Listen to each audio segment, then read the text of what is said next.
All right, so the first thing you got here, it says here, some students want to know what gets used up in an incandescent light bulb when it's in series with a resistor. Now, what? Don't they already know that? This is a physics class, right? We know that you use a voltage, correct? Right? Some power, perhaps. You're going to use some energy. Yeah.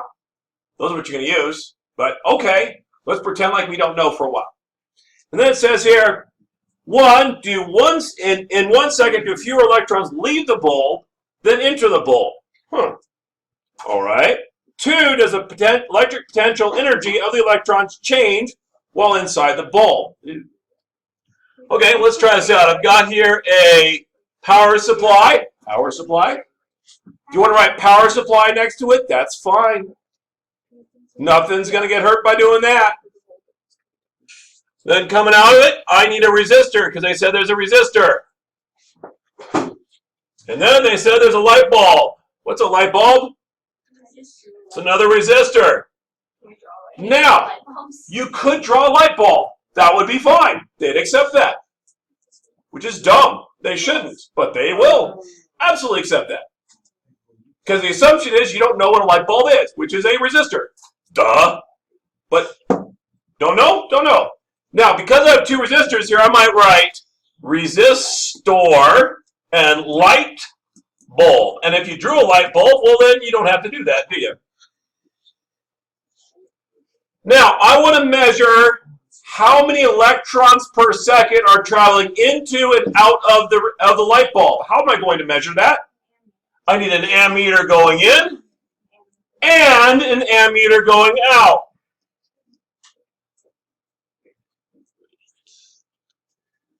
And I got to bring it back to the battery.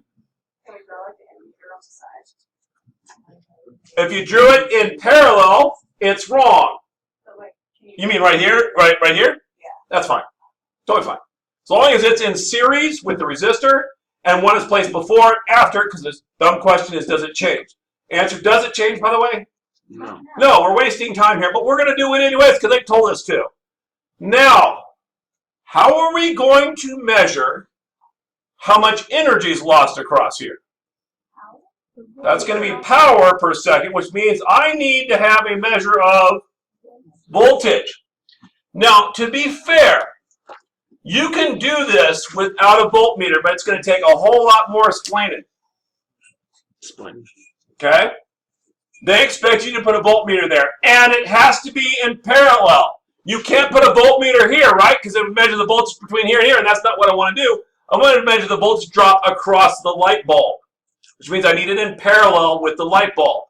How much do I lose going this route, which is the same as going this route? Voltmeters must be in parallel. Ammeters must be in series. Watch for that on this coming test.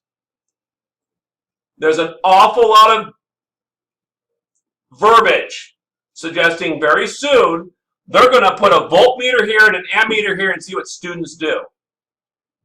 If they put a voltmeter here, that's huge resistance. So this thing would suck down most of the current and make the current go way down.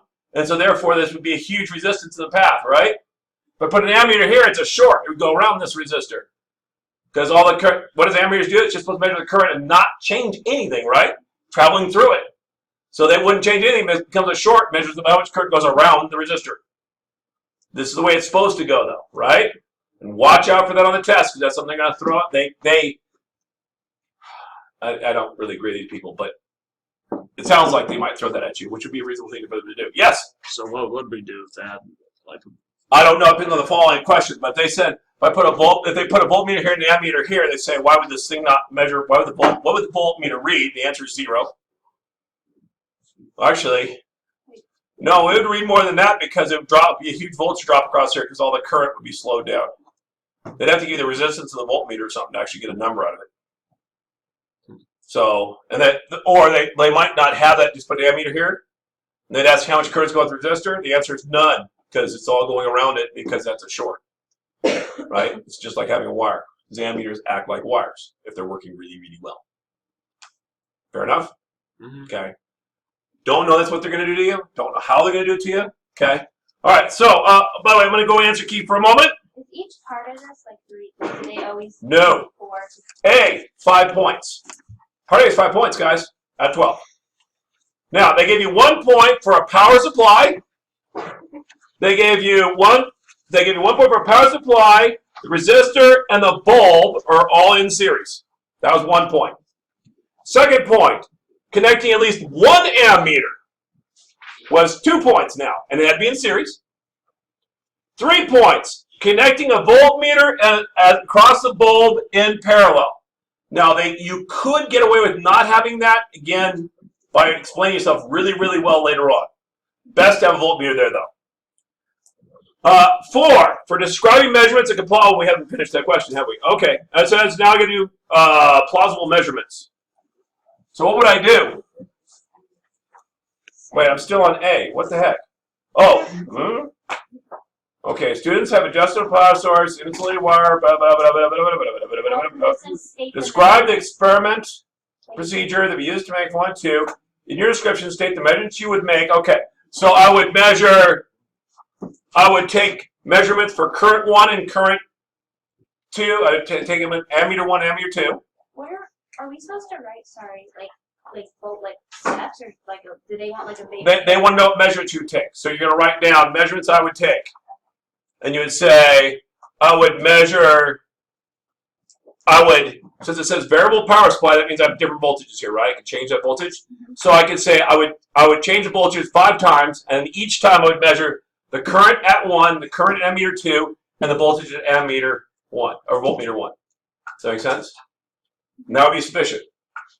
Repeatability, 1 of the 5 points. So if you just said I would look at the ammeter, look at my ammeter, voltmeter, they would say, well, you didn't do a good enough job. Why? Because you didn't repeat the experiment. All experiments, 1 of the points is going to be, did you repeat the experiment? I don't care what it is, you're going to repeat it. Make sense?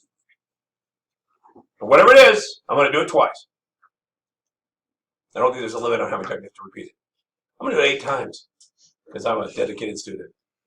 200. Whatever, I'm going to do it 100 times. They might think you're making fun of them at that point. Okay, so that was A, worth 5 points. You got them all? All right, here we go. B. There's B, question B. 1, explain the data from the experiment you described and how can answer question 1. This measures how much current electrons are going in. This measures how much is going out.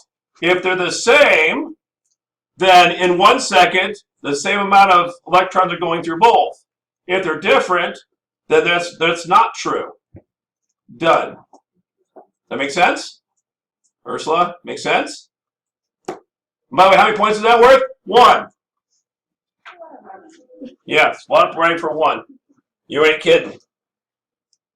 The example they use is, if the current is the same on both sides of the bulb, then the number of electrons per second entering and leaving the bulb is the same. That's what they expected for an answer. Number 2, I want to explain, does electric potential energy of electrons change while inside the bulb? Okay? If the potential difference is the voltage, right? If the voltage is what? Less than. If it's 0, then the energy is not changing from here to here. If it's greater than 0, then the potential energy is changing from here to here. Make sense? Fox, good? All right. Yeah, look at your face. How many points is that worth? 1. Oh, wait, that's good reasoning there, but 1 point. C. Now, please listen to me. Here is where last year a bunch of students stopped the problem. A light bulb is non-ohmic.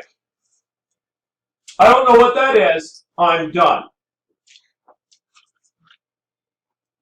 They know you don't know what that is.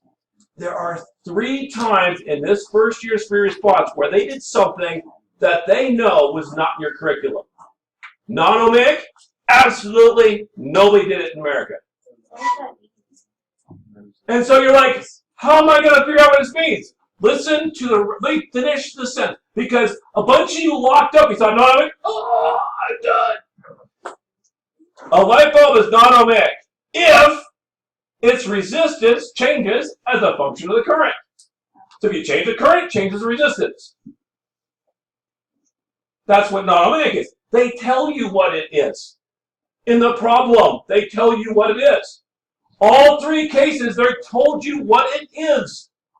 And so don't panic when you run something you can't do because they're intentionally doing this. Isn't that just Because they're jerks. a normal resistor though? Well, All resistors? No, all resistors are, most resistors we play with are constants. You put more voltage through them, the current changes. But if I increase the current, some resistors actually increase or decrease the resistance. Oh, okay. Right? Yeah. Okay. Actually, usually non-ohmic has to do with heat. If they get warmer, they tend to be less resistant. What word did they use? Was it non? This is it. That's your test. And I can tell you right now, after quizzing the students came back to me, you didn't tell us what non-ohmic is. And I said, what the heck is non-ohmic? I have no idea what that is. What are you talking about? They're like, well, you didn't tell us what it is. It was on the test. It cost us 1,000,000 points. And I'm like, oh, crud. What the heck are they talking about? Then I get to my copy and I look at this. A light bulb is non-ohmic if its resistance changes a function of current. It says right there what it is. They're trying to push you into a non-comfort zone. They're trying to see, do you still do good experimental physics when you don't know the answer? Because we knew the answer to this one. It's a dumb question. But now they're saying, hey, here's a question I know you don't know the answer to. Can you still do the question? And so it says here, your setup in part A is to be used or modified to determine whether the light bulb is non-ohmic. So what am I going to do to determine if this is non-ohmic? You just do like the same setup? Now, yeah, could we do the same setup? But we need something to change the current. Okay, so adjustable power source might come into play. Okay? So, but be careful. Because in the first part of the experiment, you probably explained, I change the voltage, I make all my measurements, change the voltage again. Now, why are you changing the voltage? To change the I'm going to change the current here, folks. I want to figure out how I'm going to change the current. So you're going to write in there, I'm going to use the same setup, but I'm going to change the power supply to effectively change the current in the system. But didn't we write in the first one, like you're going to change the voltage? Right, but you change the current and made measurements, right? In this case, you're going to make it crystal clear what is different about what way you're looking at the problem. I need to change the current to figure out the resistance. Right? Now, another question is this. What's another way you can figure out whether the resistance here is changing? You can take the voltmeter, pop it off of here, plug it onto here. Why? Or put a second voltmeter over here. Why? It has to be because if you increase the voltage here, these ratios should stay the same, right? The resistance is the same. But as the current goes up, this one gives more resistance, then this will suck more voltage than this one, and it'll slowly change that way. So that would be another way to do it. Okay? By the way, are light bulbs non-ohmic?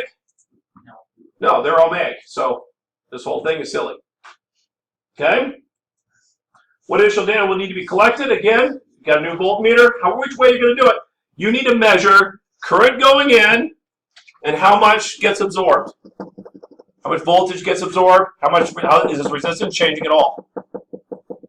Is the voltage shifting where it's being used up? Wait, so we're looking for how much current gets like taken up by the non. Right. You could, yeah. So, well, because if it's think about it this way. How it changes. If its resistance is going up and the voltage is going up, but this is now using up more energy than this one is, and they initially started roughly the same or something, then something's wrong. This thing's changing. Okay. So you just need to figure out a way to prove that it's not changing or it is changing.